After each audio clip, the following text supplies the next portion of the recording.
I need a Luna who strengthens my claim, not one who complicates it.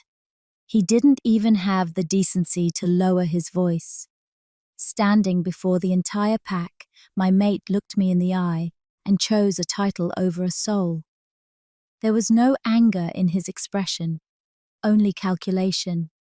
To him, I wasn't a partner. I was a liability to be traded for a higher status. He expected me to shatter. He expected the pack to watch me crawl away. A broken reminder of what happens when you aren't useful enough for the throne.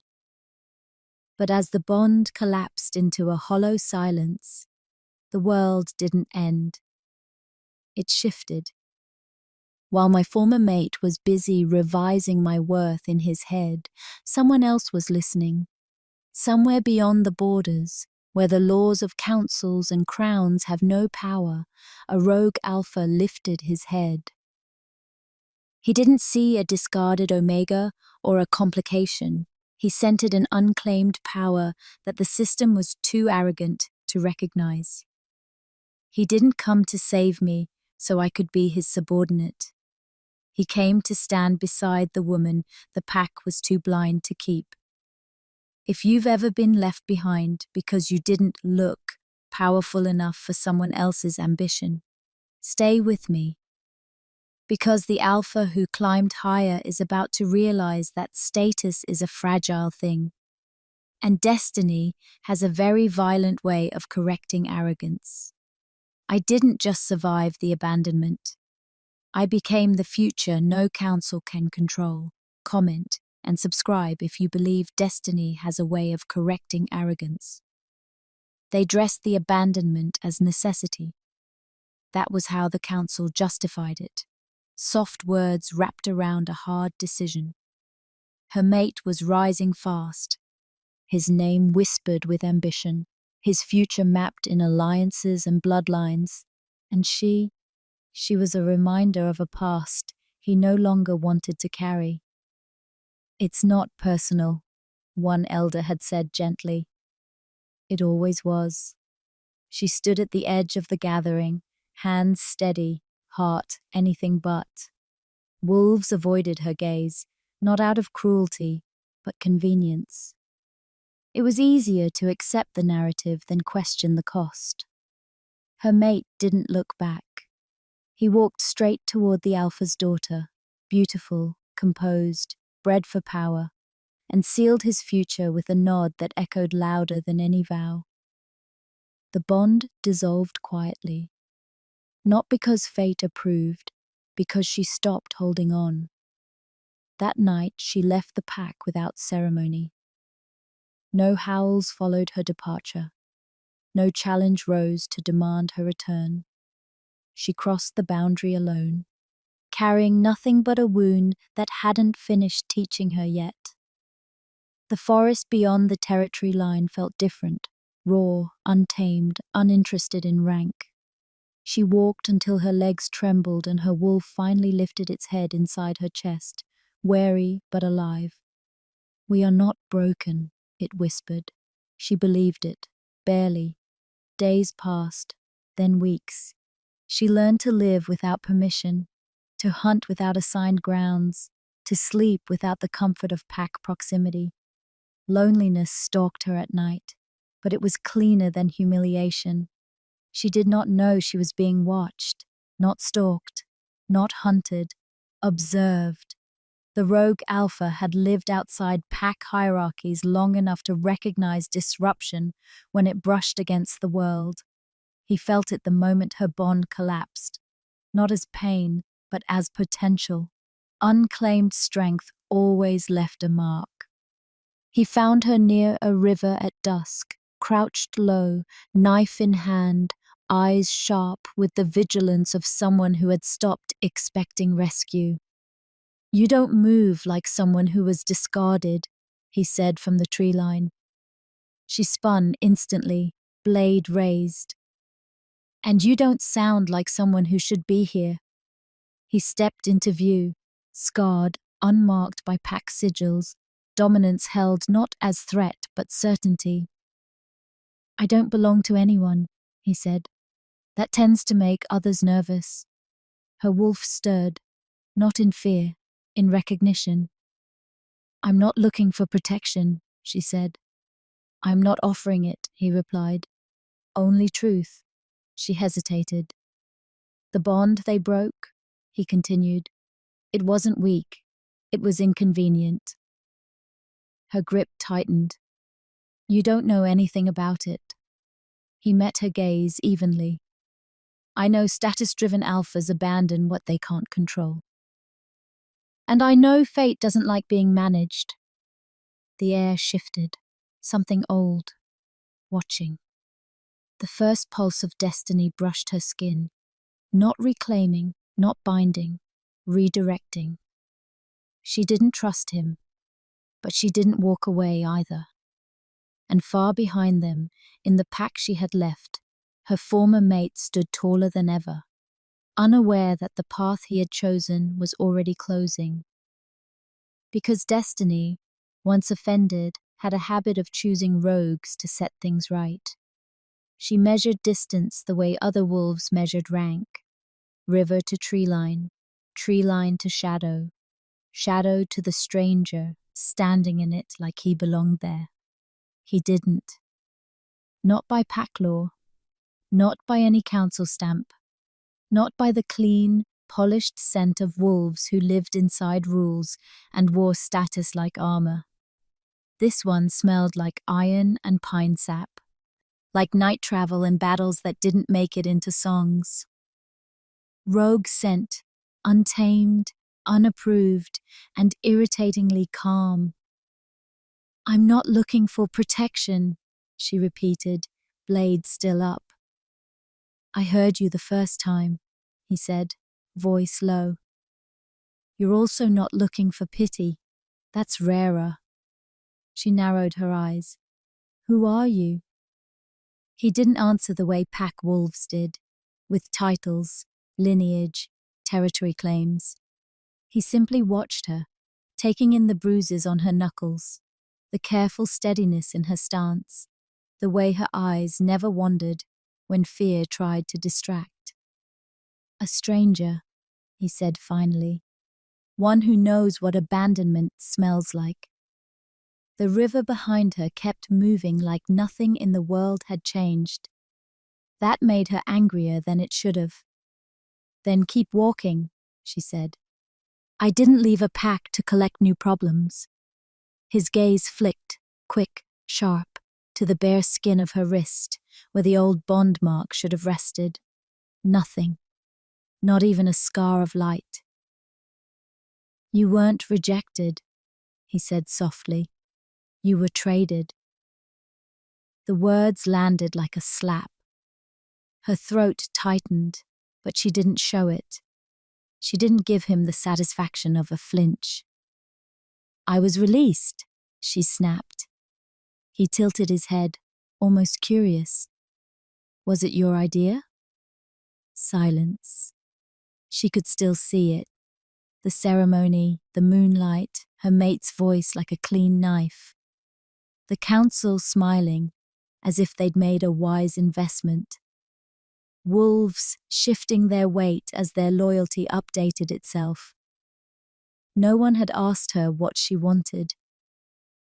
She lowered the blade a fraction. Not trust, just fatigue. What do you want? She asked. To see if you're smart enough to keep living, he said. Her mouth twisted. That's your opening line? It's my only one, he replied. Everything else is a trap. Compliments, comfort, those are just ways to make people soft. She hated that part of her agreed. She turned away from him and crouched by the water, rinsing her knife as if he weren't there. You're too close to my camp, she said. Either state your purpose or leave. He stepped closer, stopping far enough to respect the blade, but near enough that she could smell him clearly. You're walking without a pack, he said. That means you're either dead soon or you're becoming something. She looked up sharply. I'm becoming free. He didn't argue. Freedom isn't a destination, it's a cost. Are you prepared to pay it? Her wolf bristled inside her chest. She heard its growl under her ribs. I already have, she said. The rogue's eyes, dark, steady, flicked to her collarbone, and the world shifted, not in a dramatic flash, not a thunderclap, a pressure, like air changing density, like the forest suddenly leaning in to listen. Her breath caught. Heat travelled up her spine, sharp and unfamiliar. A pulse beat against her skin from the inside out, as if something beneath her bones had woken and taken a first breath. The rogue stiffened. He didn't smile. He didn't look pleased. He looked alert. You felt that, she whispered. Yes, he said quietly. The river kept moving. But she didn't. She couldn't.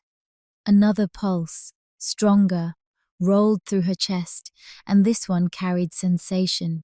The faintest hint of smoke, cold stone, and the clean bite of winter air. Not her scent. Not his, either. A third presence, destiny, if she dared name it, threading itself into the moment with a confidence she wanted to hate. No, she breathed, fingers curling around her blade again. No, no, no, I'm not doing this again. The rogue took a slow breath. Your mate abandoned you. Don't say mate like it means anything, she snapped. I'm done being assigned.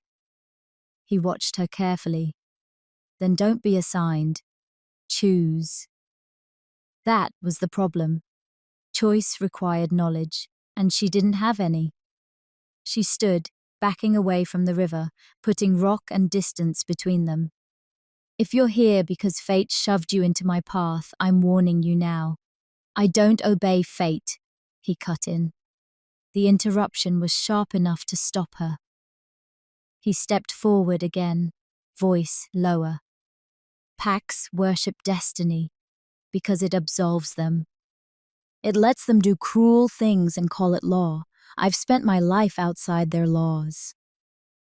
Her jaw tightened. So what? Now you're a savior? His eyes flashed, offended. No, I'm a problem. The pulse came again. This time it was unmistakable. Her heartbeat syncing for one breath with something else, like two drums finding the same rhythm. Her vision blurred at the edges. She had felt mate bond resonance once before. Soft, groomed, curated through ceremonies and expectations. This was nothing like that. This was raw, unfiltered, as if the universe didn't care about her bruises, only her alignment. Stop it, she whispered, pressing a hand to her sternum as if she could hold her heart in place. The rogue didn't move closer. That restraint felt intentional. I can leave, he said. She blinked, shocked. You can? Yes, he replied. I came because something in the world shifted when your bond collapsed. I wanted to see if it was real. If you tell me to go, I'll go. Her lips parted. She expected dominance, pressure, negotiation, not consent. She swallowed, throat burning. My former mate left me for status. The rogue's expression sharpened. Coward. She flinched at the simplicity of it. He said I complicated his claim, she continued, voice steadier now, anger coating the humiliation like armor. Like love was a liability. The rogue's gaze dropped to her hands, calloused, scraped, capable. You weren't a liability. You were a mirror, and he didn't like what he saw. Her chest tightened again. Another pulse, another thread weaving, She exhaled slowly, staring at the tree line where the sky was turning gold. If destiny is binding me to you, his jaw clenched. Then destiny is daring me. She looked back at him, blade lowered now not from surrender, but from exhaustion. "What's your name?" she asked. He hesitated, just a beat, then answered like it mattered. "Kael." The name landed with weight, as if the forest recognized it. She didn't say she liked it. She didn't say she trusted him. But she didn't tell him to leave. Instead, she asked the one question that would decide the rest of her life. "If I follow you," she said, "will you ever ask me to shrink?" Kael met her gaze, steady, fierce, unromantic in its truth. "No," he said, "I'll ask you to grow until they choke on the fact they couldn't control you." The river kept moving, and for the first time since she was abandoned, she felt something beyond grief. A door opening. She did not follow him immediately. That mattered. Kael noticed the hesitation, the way she stood rooted to the riverbank even after the pulse between them settled into a low, watchful hum. He didn't rush her, didn't gesture, didn't soften his stance to make himself more palatable.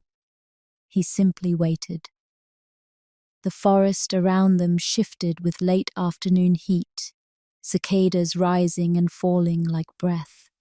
She used the moment to test herself, to see whether the pull in her chest was desire, fear, or the echo of being abandoned too recently to trust her own instincts. "You don't look like a leader," she said finally. Kael's mouth twitched. "Good. Leaders attract followers. I attract problems." "That was supposed to reassure me?" "No," he replied. "It was supposed to be honest." She studied him again, not the scars or the posture, but the restraint. The way his dominance stayed folded inward unless needed. The way he never once tried to step into her space without permission. Her former mate would have already taken her silence as agreement. She stepped back from the river, sheathing her knife. "I'm not joining a rogue pack." "I don't have one," Kael said. That stopped her cold. "You're an alpha?" "Yes." "Without a pack?" "Yes." She let out a short laugh. "That's not how this works." "It's how I work," he replied. "I left mine." That surprised her more than anything he'd said so far. "Why?" He didn't answer immediately. His gaze drifted to the tree line, jaw tightening, just enough to tell her this wasn't a rehearsed story. "Because they wanted obedience more than truth," he said, "and because the Luna they chose learned how to disappear." The words landed with quiet weight. She didn't ask more. Some wounds didn't open on demand. They moved together as the sun dipped low, not side by side, but parallel, two paths adjusting slowly toward alignment. Kael led them through broken terrain, where pack borders overlapped and authority meant little. Old hunting grounds, abandoned watch posts, places where history had failed and been left to rot. "You know these lands well," she observed. "I learned them after I stopped pretending borders protected anyone," he replied. They made camp just before nightfall, fire small, shielded by stone. She watched him set wards, not with dominance, but with careful attention to wind and scent, practical, unshowy. It was unsettling. Over the fire the pull returned, not sharp, not consuming, more like pressure building behind her ribs. "Tell me something," she said quietly. If this is destiny. Kael looked up immediately. It doesn't get to decide for you. She appreciated that he didn't deny it outright. What if it already did? She pressed. Then we defy it, he said simply. I've been doing that my whole life. The bond stirred again, not igniting, not sealing, waiting. Later, as the moon climbed, she felt it more clearly, the absence where her old bond had been, a hollow that hadn't been empty long enough to scar over. She wrapped her arms around herself. He didn't even hesitate, she said suddenly. Kael's gaze sharpened. Your former mate? Yes, when the council offered him the Alpha's daughter, higher rank, stronger alliances. Her voice stayed steady, but the memory burned. He didn't fight, didn't ask for time, just recalculated. Kael's jaw clenched. That's not strength. That's cowardice wearing ambition. She exhaled slowly. I keep wondering if I was naive, believing love could exist where power was everything. You weren't naive, he said. You were incompatible with a system that rewards emotional vacancy. That hurt and healed. The fire cracked softly between them. I don't want to be chosen because destiny corrected a mistake, she said. I don't want to be someone's consolation prize. Kael met her gaze fully now. You wouldn't be. And if the bond completes anyway? She asked. If fate decides? Then I'll ask you, he replied. And if you say no, I'll walk. The certainty in his voice made her chest tighten, not with fear, with possibility. That night, she dreamed. Not of her former mate, not of councils or ceremonies. She dreamed of running, fast, unburdened, her wolf at full stretch beneath the moon. And beside her ran another presence, not leading, not chasing, matching her pace. When she woke before dawn, the pull had changed, still there, but no longer demanding. She sat up, staring at the pale edge of the horizon, and understood something that terrified and thrilled her in equal measure. Destiny hadn't bound her to Kael to replace what was lost. It had bound them to see whether choice could survive, where obedience failed. Kael stirred across the fire, eyes opening as if he'd felt her realization. We don't have to decide anything today, he said quietly. She nodded. Good. Because for the first time since she'd been abandoned for status, the future didn't feel like a verdict. It felt like an open road.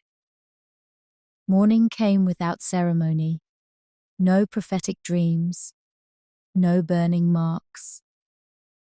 No sudden alignment of stars to tell her what she was supposed to do next.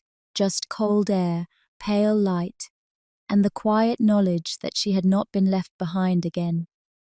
She rose before Kael did, moving silently through the grass beyond their camp.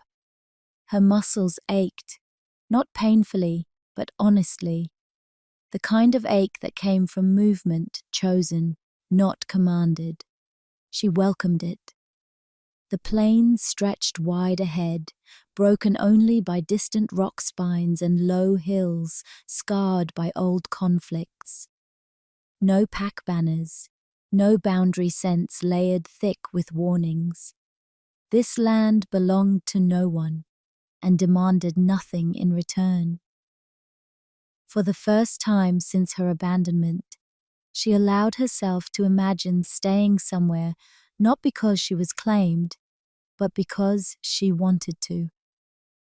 Kael joined her moments later, carrying water skins, expression neutral but alert. You didn't run, he said quietly. She didn't turn. I already did my running.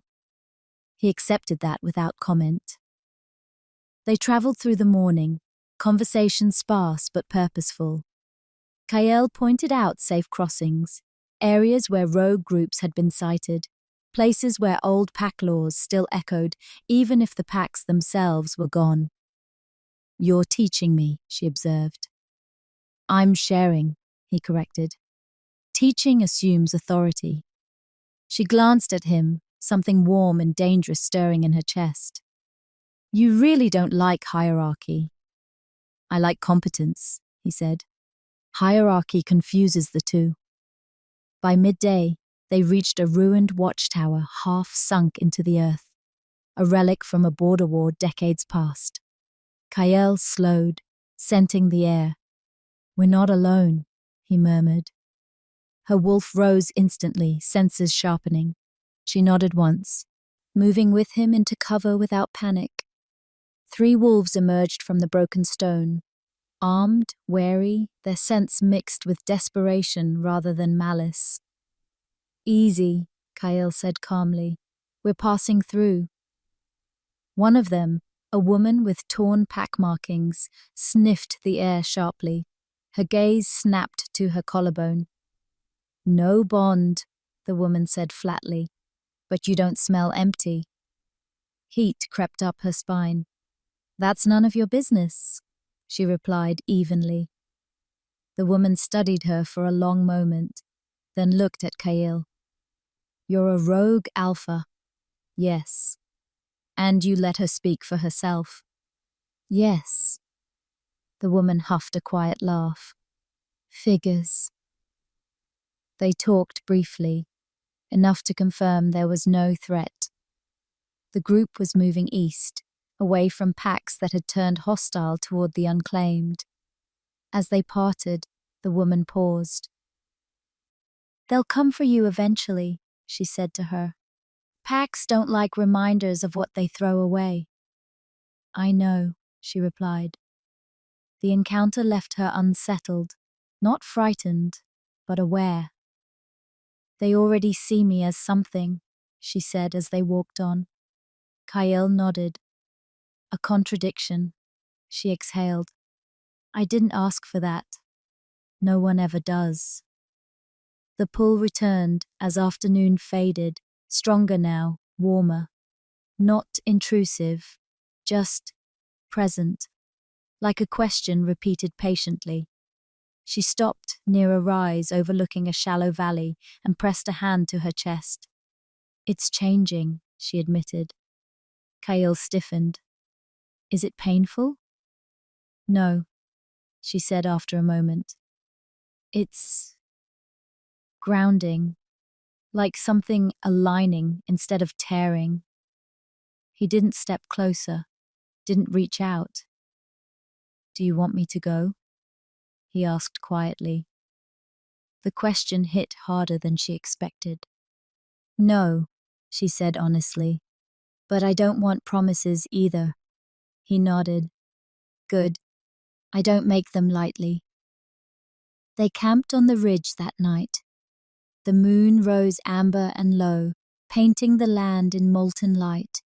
As darkness deepened, the bond stirred more insistently, not demanding union, not sealing fate, inviting acknowledgement. She sat across from Kael, firelight flickering between them. "If destiny is binding us," she said slowly, "it's not doing it the way it did before." "No," he agreed. "Before, it was enforced." "And now?"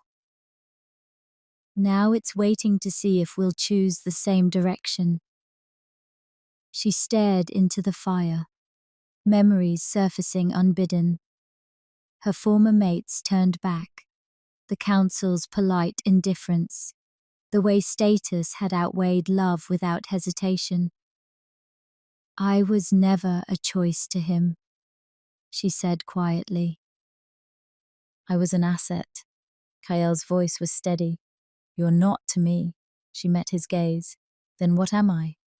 He didn't answer immediately. "You're a variable, he said finally. And systems built on control hate variables. Something inside her clicked into place. The bond pulsed, not blazing, not complete, acknowledged. She didn't reach for him. He didn't reach for her. But when the night deepened and the fire burned low, they sat closer than before. Not touching, not claiming, aligned. And somewhere far away, in the pack that had abandoned her for status, her former mate felt an unease he couldn't name, like a door closing that he had assumed would always remain open. The first sign that the world had started paying attention came at dusk. Not as an attack, not as a warning howl, as silence. The plains they crossed that evening should have been alive with sound. Night insects rising, distant wolves calling territory, the wind threading through tall grass. Instead, the air felt held, compressed, as if the land itself were listening for a decision that hadn't yet been made. She slowed instinctively. "Something's wrong," she said. Kael stopped beside her, eyes scanning the horizon. Yes. They stood still long enough for the truth to settle. They were being observed, not stalked, not surrounded, measured. "You didn't bring trouble with you, did you?" she asked quietly. Kael's mouth curved without humor. "I am trouble." "That's not what I meant." "I know," he said, "and no. This isn't mine." The watchers revealed themselves moments later, 4 wolves emerging from the tall grass with deliberate calm. Not rogues. Not pack warriors either. Their movements were disciplined, their scents layered with restraint and something colder. Authority without banners. Council enforcers. Her spine stiffened. "So," one of them said, gaze locking onto her with unsettling focus. "The discarded Luna walks free." She bristled, but kept her voice level. "I was never a Luna." The enforcer smiled thinly. "You were meant to be. That makes you valuable." Kael shifted half a step forward, then stopped himself. She noticed, appreciated it. "I don't belong to any council," she said, "and neither does my future." "You don't get to decide that alone," another enforcer replied. "Your former mate has lodged a formal grievance." The words punched harder than she expected. "He abandoned me," she said sharply. "For status." "Yes," the first enforcer agreed. "And that status is now threatened." Understanding dawned, cold and clear. "He wants me back," she said, "not because he cares, because losing me made him look weak." Kael's jaw tightened, but he said nothing. "The council has offered compromise," the enforcer continued. "Return quietly, accept a lesser role. Your former mate's alliance remains intact. Balance is restored." Balance. That word again. Always used like a weapon. She laughed, once sharp and incredulous. "You're offering me erasure with better manners." The enforcer's eyes narrowed. "You're offering chaos." "No," she said calmly. "I'm choosing myself." Silence followed, thick, dangerous. "You don't understand what you're risking," one enforcer warned. "You're unbonded, unclaimed. You have no protection." Kael spoke then, voice even and unmistakably alpha. "She has consent." The enforcers turned their attention to him at last. "A rogue alpha," one sneered. "You think standing beside her gives you authority?" "No," Kael replied. "It gives me responsibility." That unsettled them more than aggression would have. "You're destabilizing pack hierarchy," the leader said, "encouraging disobedience." Kale met his gaze steadily. "Disobedience is what you call autonomy when it scares you." The enforcers exchanged glances. This was not the confrontation they had expected. "Final offer," the leader said to her. "Come back, or be declared unaffiliated, ungoverned." She felt the bonds stir, not flaring, not sealing, waiting. She took a slow breath and stepped forward. "Declare me whatever you like," she said. "But understand this, I will not be traded again." The enforcer studied her for a long moment, then nodded once. "Very well." They withdrew as quietly as they had come, melting back into the grass with the promise of consequences, unspoken but certain. When they were gone, she exhaled shakily. "I didn't expect him to send them," she admitted. Kael looked at her. "You challenged his narrative. That's more dangerous than rejection." They made camp under a sky bruised with clouds. No fire this time, too exposed. They sat close, backs against the same stone outcrop, sharing warmth without touch. "You could have taken over back there," she said softly. "You didn't." "I won't replace one cage with another," he replied. "Not for you, not for anyone." She closed her eyes briefly, letting that sink in. "What happens now?" she asked. "Now," Kael said, "they watch, they wait, and they underestimate you." A faint smile tugged at her lips. "They always do." The bond pulsed again, stronger now, undeniable but still unfinished. It no longer felt like destiny tightening a noose. It felt like alignment, choice moving in the same direction. She rested her head back against the stone, exhaustion finally catching up to her. For the first time since she'd been abandoned, she didn't feel like she was surviving someone else's decision. She was building her own. And somewhere far away, in a council chamber heavy with status and fear, her former mate realized something had gone irrevocably wrong. She had stopped being a bargaining chip, and that terrified them all. They did not move at dawn. That was deliberate. The council enforcers had come expecting flight, panic, displacement, a reactive scramble that would confirm the narrative they wanted to sell. So she stayed exactly where she was, watching the light crawl slowly over the plains, letting the world register that she was not running anymore. Kael noticed. "You're choosing visibility," he said quietly. "Yes," she replied. "I'm tired of being hunted like a secret."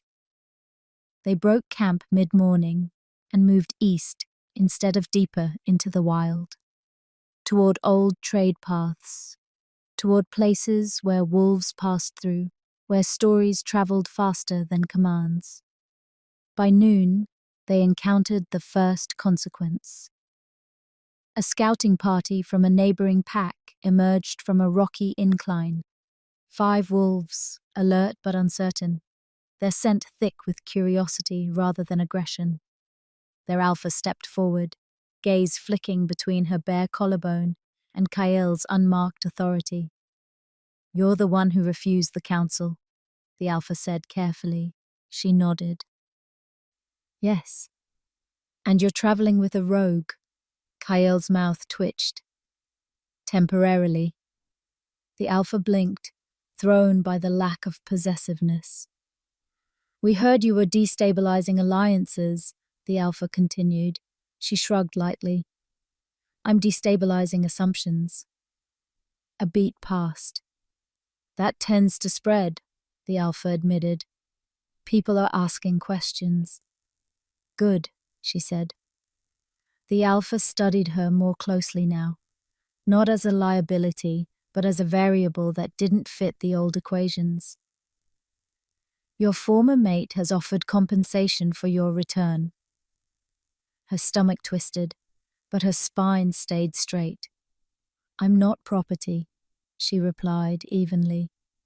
The Alpha nodded slowly. That's what unsettles them. They parted without conflict, but the message was clear. The story was moving ahead of them now, reshaping itself in mouths she would never meet. As they continued, Kael finally voiced what he'd been holding back. If you keep doing this, he said, they'll try to bind you legally, not through force, through obligation. I know, she replied.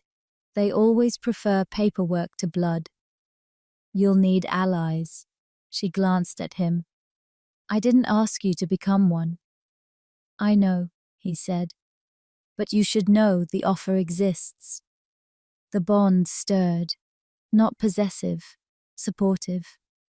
They reached a high plateau by evening where the land sloped gently towards several territories. A crossroads, geographic and symbolic. Wolves passed through here to avoid border tolls, old vendettas, inherited loyalties. She stood at its center, wind tugging at her hair. This would be a good place, she said slowly. For what? Kael asked.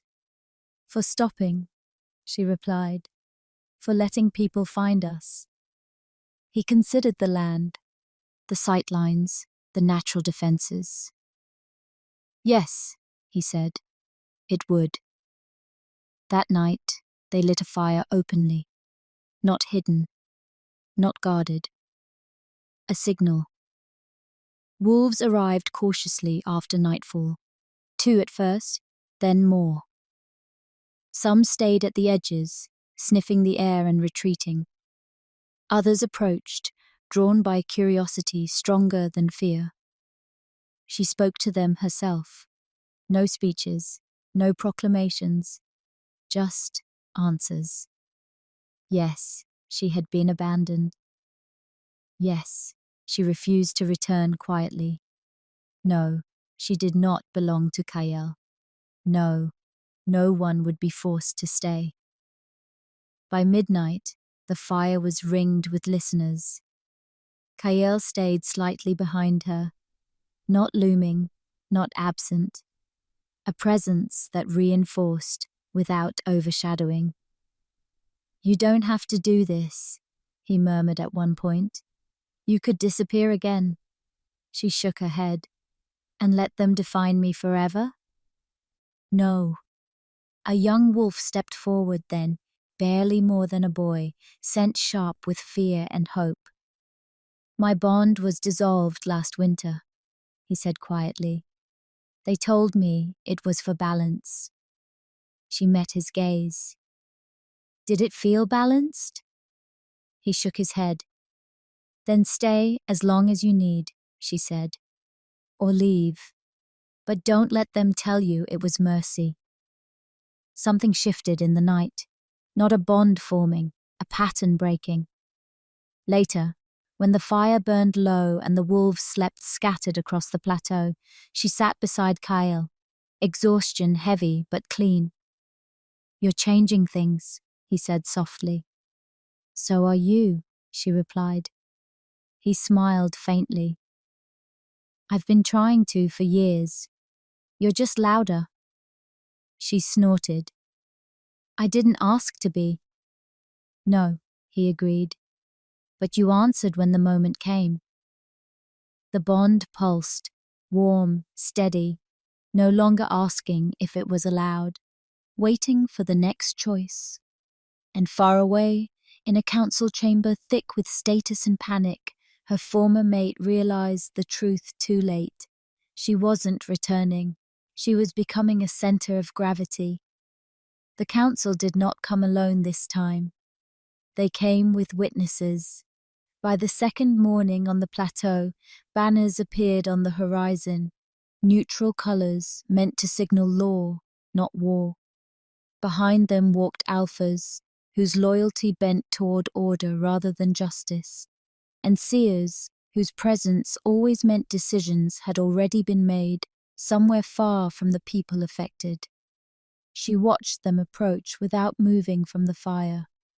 Kael stood beside her, not in front. That detail mattered.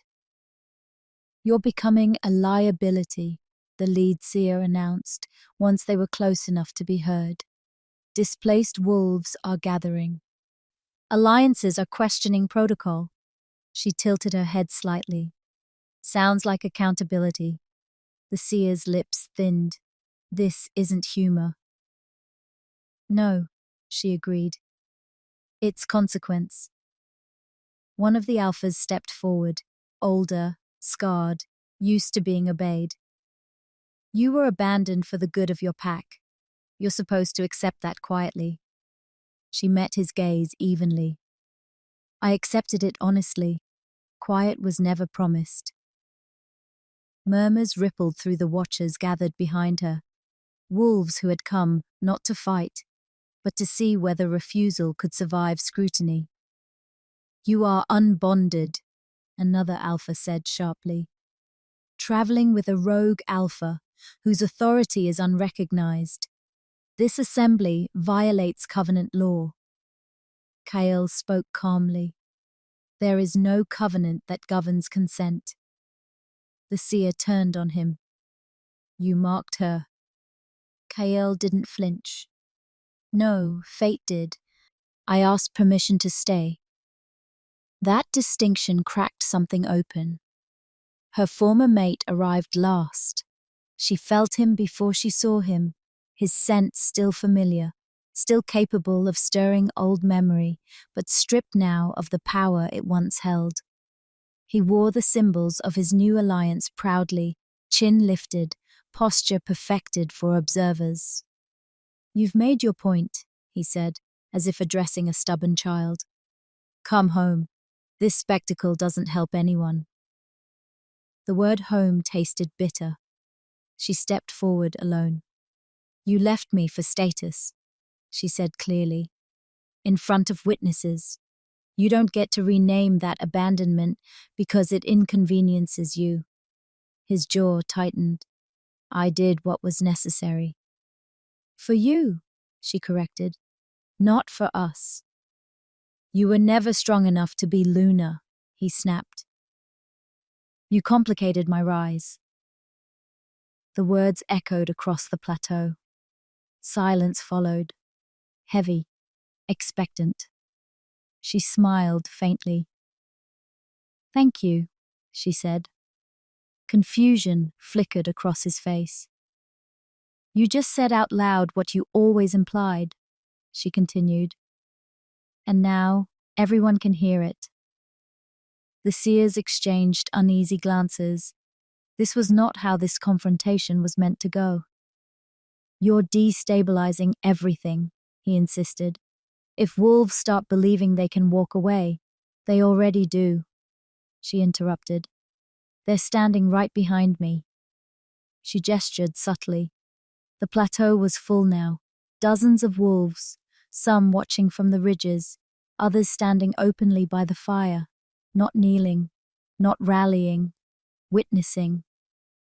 "You think I lost something when you abandoned me," she said. "But all I lost was a future that required me to shrink." His dominance flared instinctively. Kael's did not. That contrast was unmistakable. "You're making a mistake," her former mate said more quietly. "You don't know what you're inviting." She met his eyes without anger. "I know exactly what I'm inviting." The council withdrew then, not in retreat, but in calculation.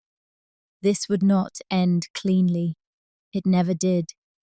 But the precedent had been set. As they disappeared over the horizon, Kael turned to her. "You closed a door today." She exhaled slowly. "I know." "And opened several others." She nodded. That night, the plateau hummed with quiet conversation and cautious hope. Wolves shared stories, abandoned bonds, silent sacrifices, futures traded for hierarchy. She listened, not as a leader, as proof. Later, beneath a sky heavy with stars, she sat with Kael at the edge of the firelight. "You didn't choose me because destiny told you to," she said. "No," he replied, "and I didn't follow you because I needed saving." No. The bond between them pulsed, not completed, not claimed, chosen. Whatever came next would be built slowly, honestly, without ceremony. And far away, in halls lined with status and fear, the council began rewriting rules they never intended to question. The plateau did not become a pack.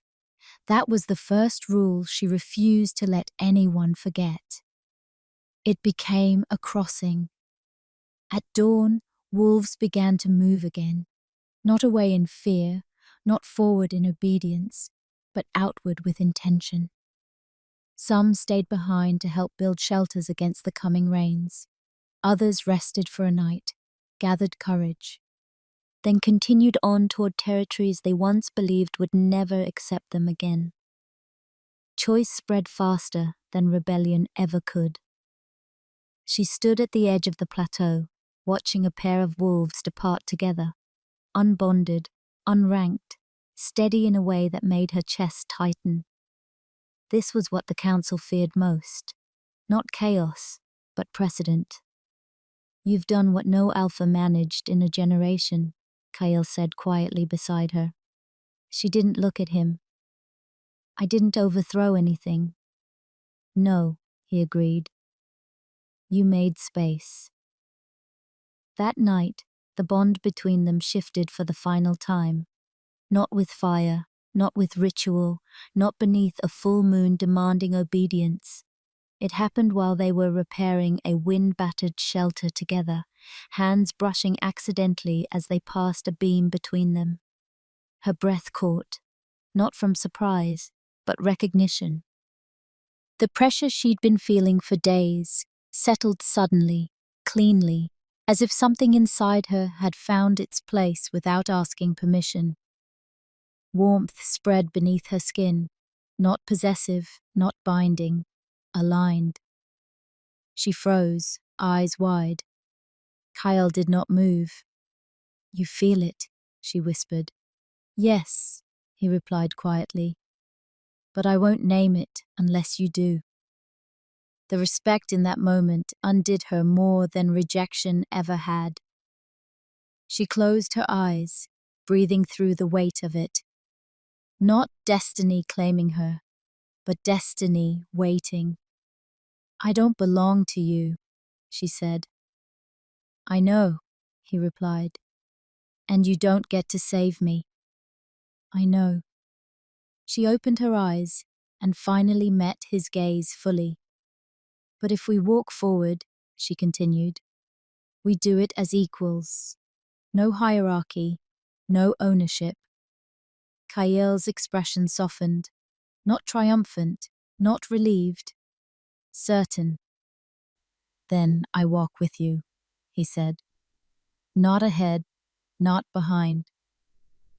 The bond sealed then, not snapping shut, not locking, rooting. It did not erase her past bond. It did not pretend the abandonment hadn't happened. It acknowledged it and grew anyway. When the council returned weeks later, they did not come to reclaim her. They came to negotiate. She refused, not out of spite, out of clarity. "You can rewrite your laws," she told them calmly, "but you don't get to rewrite my life." They left with nothing but questions.